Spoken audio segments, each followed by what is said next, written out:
Get ready for an interview of a man of many voices. He has voiced one of the most famous video game villains of all time. He has provided voices and narration for your favorite animes. This man is me. This is Mike Pollock, and you're watching Sonic's channel. Hey fans, Michael Hunter here, and welcome to a very special video. We have the official voice of Eggman for an interview to celebrate 10,000 subscribers. How you doing? Thrilled to be here as always. Thanks so much for asking. It's an honor. No problem. So how you doing? How have you been? And how is life? Everything going good? Well, life could always be busier, but it doesn't suck, as we say. Alright, so yeah, we have a bunch of questions right here, so are you ready to get started? Sure. Alright, so what made you decide that you wanted to become a professional voice actor? I needed some type of career path, and sidewalk and curb work wasn't going to be it for me.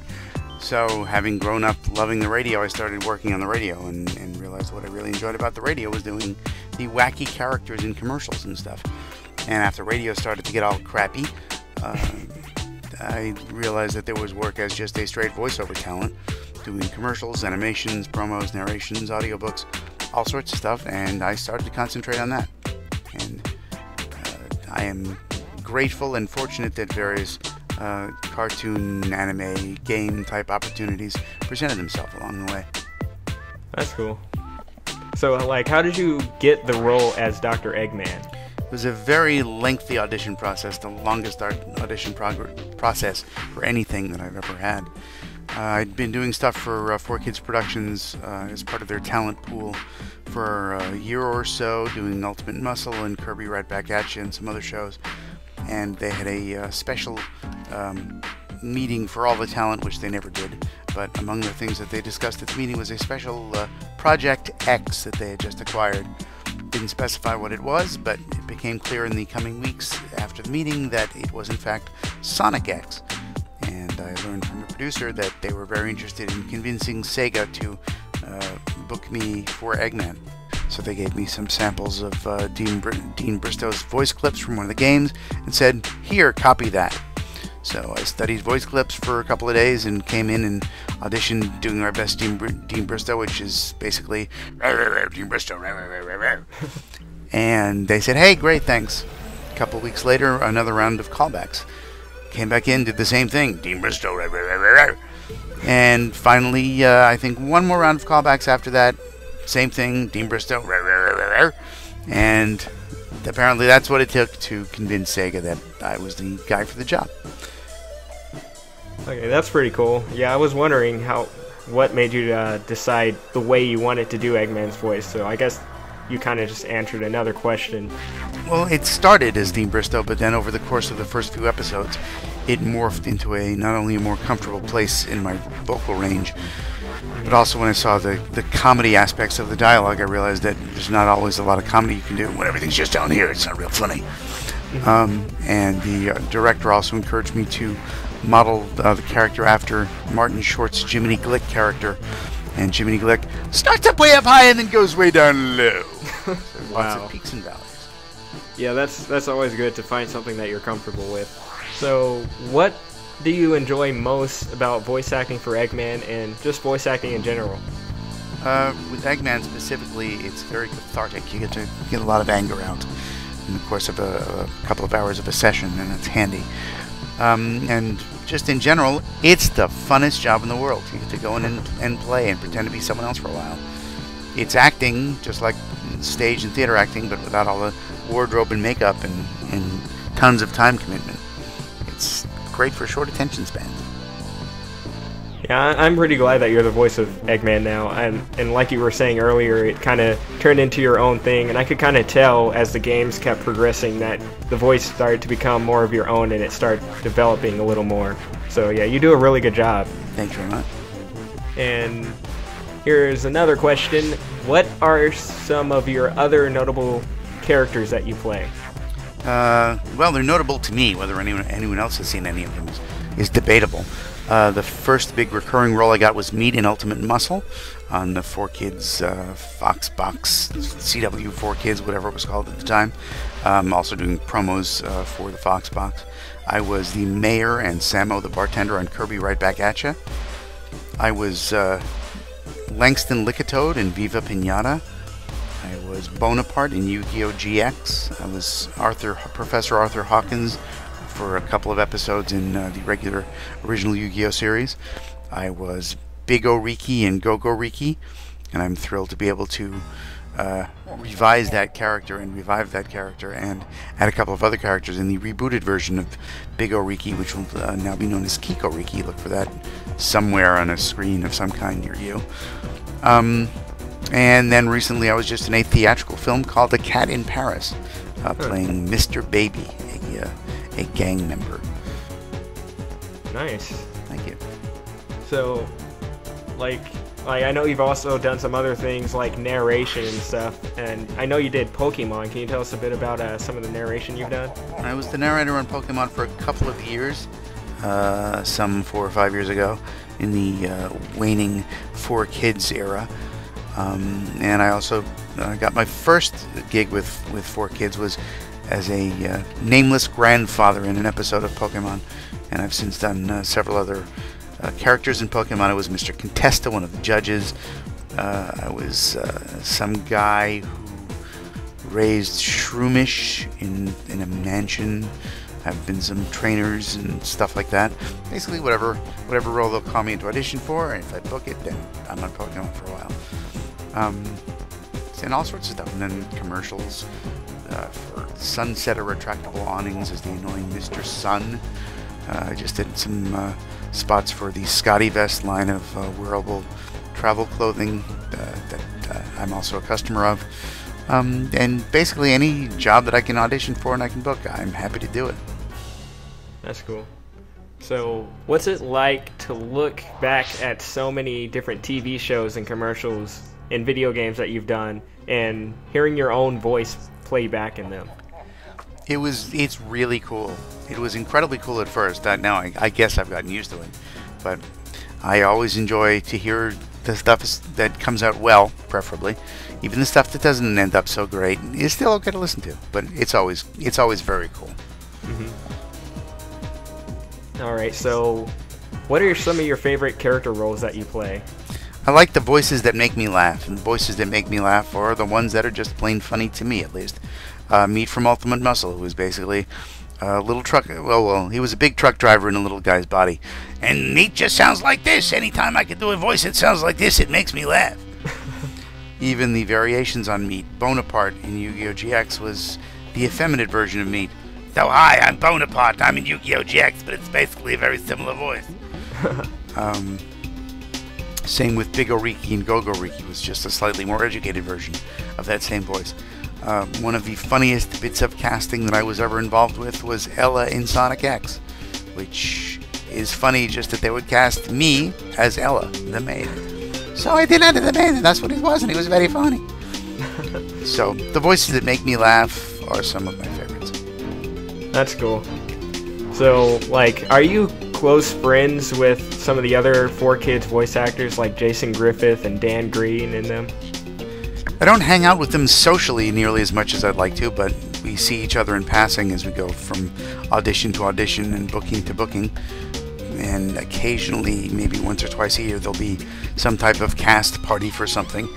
But no, because we're all scattered around the tri-state area, and we're all doing other stuff, freelancing with various companies, so I don't see people as much as I'd like to. Some of the crowd see each other more because they live closer to each other, but I wish I could spend more time with more of them. I end up spending the most time when we're appearing at conventions together.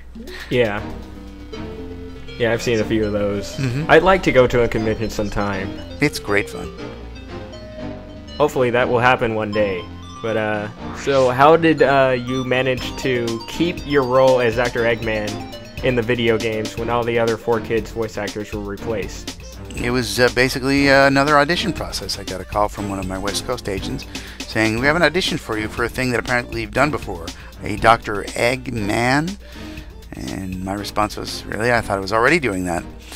So I read the specs for the audition. It looked awfully familiar, and I just sent in an audition doing exactly what I had been doing for the past several years.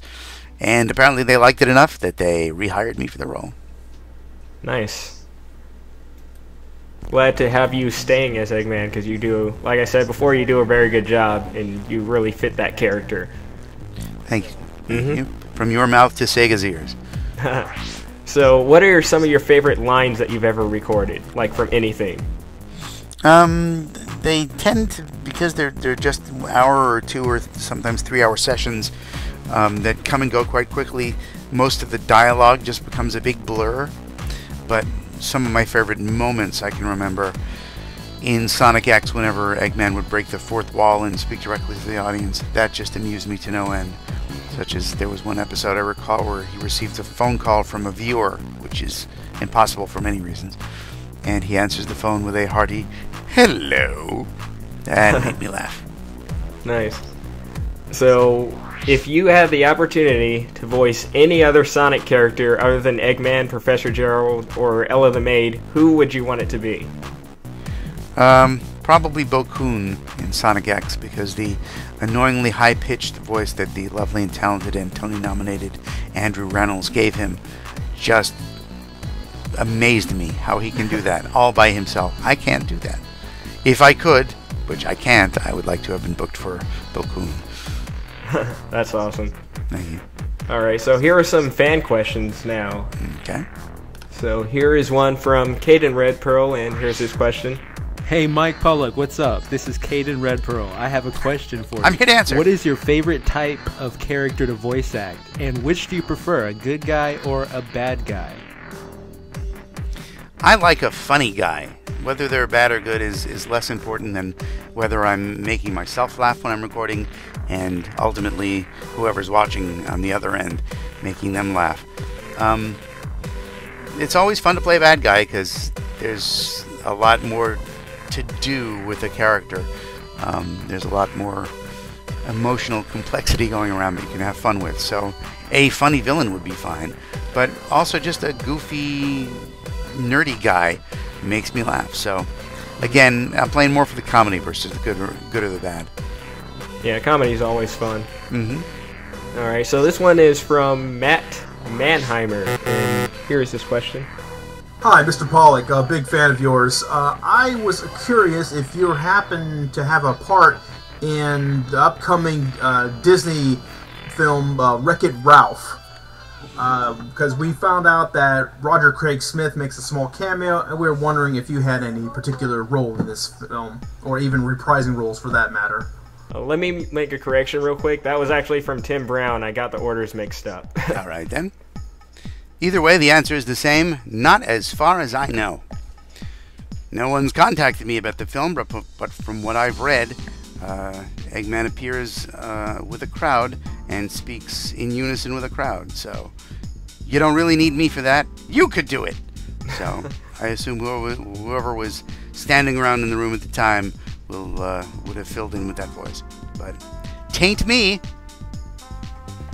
Yeah, since apparently I didn't order these names correctly, I'll just play the next one, and then I'll tell you their name. Okay. Or don't. Keep it anonymous. Its question is anonymous. Here it is.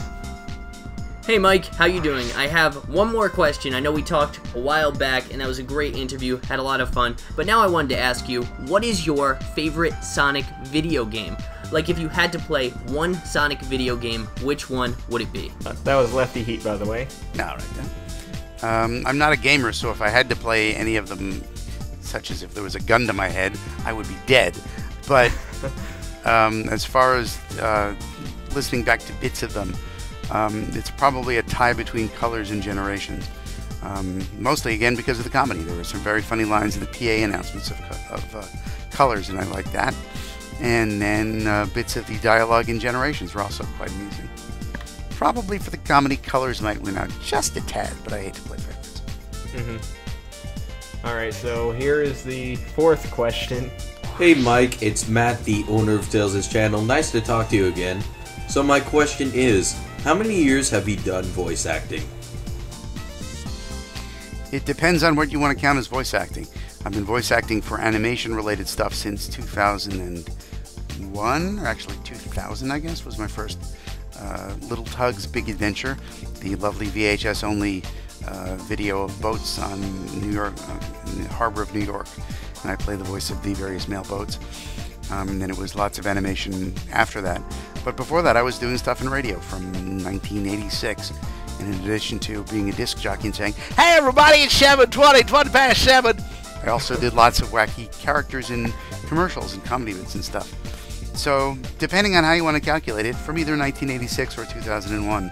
But also going back to my childhood, I was doing lots of community theater and school theater and stuff, and doing voices there too. So, I guess all my life would be a better answer. That's cool. So, this one is from Charles Clement, aka Tails86. Here's his question. Hi there, Mike Pollock. This is Charlie from Tails86 Weekly Reviews on YouTube. My question for you is, have you met any of the new voice casters for the Sonic series, like Roger Craig Smith and any of the other ones? Thank you. Well, since we're on separate coasts and we record separately, I haven't met anyone while I've been working with them.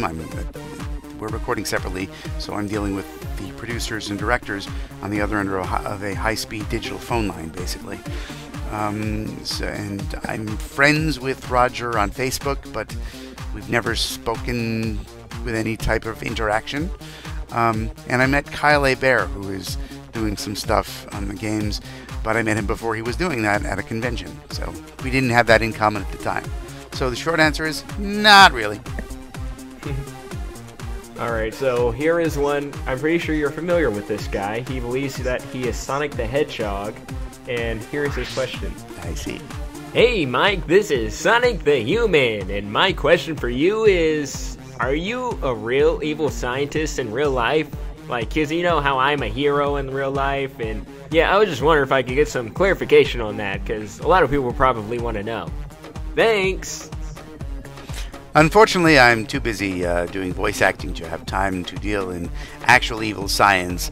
It takes a lot of time, energy, and effort, lots of money to get all the parts, to build various evil weaponry. There's a lot of research and development that go into that. I'd rather leave that to the big mega corporations that I'm sure would do it much better than I could. Thanks for the call. So you don't do, like, evil plots or anything like that? Well, I'm sure there are many evil plots in my head, but they seldom venture out of my head to do any real evil to anyone. Alright, so here is our final fan question. It is from a dog named Ravis. Here's his question. Hey man, hey Mike Pollock, how's it going? I would like to ask you a question. What is your favorite sandwich? Because sandwiches are good, and I want to know what's your favorite. Because if it's a good sandwich, I'm gonna go try it. So, what's your favorite sandwich, and where can I find it? Thank you. Have a good one. You be good now. Bye. All right then.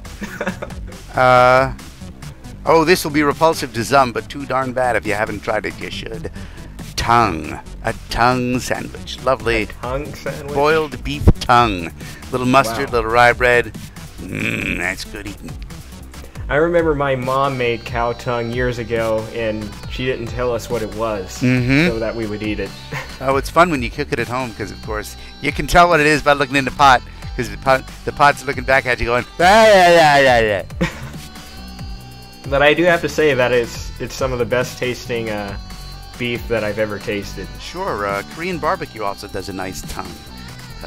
Just little slivers of tongue, lots of salt added, and grilled over an open flame.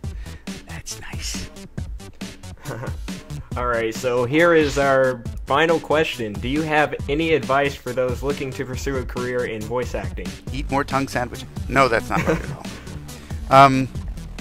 Yes, learn to act. Don't devote your life to being a voice actor. Devote your life to being an actor and learn about acting. So do any kind of acting you can at school. If you have some school theater things going on, or there's community theater in town, go do community theater. You can even do fan dubs online, because it's basically a way of getting experience. And the best text that I can recommend on the subject is called Voice for Hire. It's good because I wrote 2 pages in animation for it, but the rest of the book is nice too. And that's available for purchase at my website, itsamike.com. Alright, nice.